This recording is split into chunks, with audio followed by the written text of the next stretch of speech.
කාවින්ග රෑට රෑට කරන දේවල් පියුමි රස විඳ විඳ බලන් ඉන්නවා මගේ ඇස් දෙකටම දැක්කා. කාමරේ දොර අරිනකොට ඇඳ උඩ පියුමියේ පුතයි හිටපු විදිහ මං අද කියන්න. මේ හැමදේම පියුමි කළේ එක හේතුවකටයි. පියුමි හංසමාලිගේ පුත් කාවින්ග ඊයේ පරිවාස භාරයට ගන්නවත් එක්කම පියුමිගේ හිටපු සැමියා ප්‍රගීත් විසින් මෙලෙස ආන්දෝලනාත්මක හෙළිදරව්වක් සිදු කොට තිබුණා.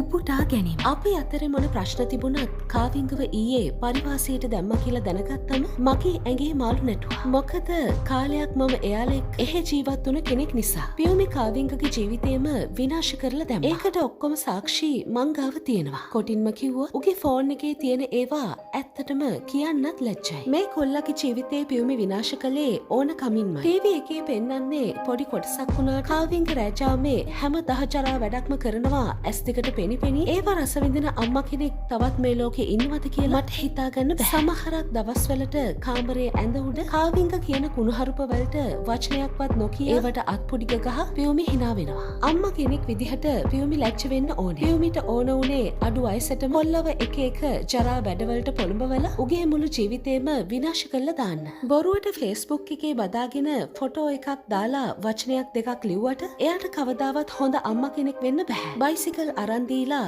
ගැන් එකත් එක්ක ආශ්‍රයයට දාලා අඩු වයසින් කොල්ලව මරා ගන්න තමයි එයාට ඕනේ. කොල්ල චුට්ටක් බේරලා හිටියේ පියුමිලගේ අම්මා කොල්ල ගැන හැමතිස්සෙම හොයලා බලන නිසා. උපුටා ගැනීම අවසන්.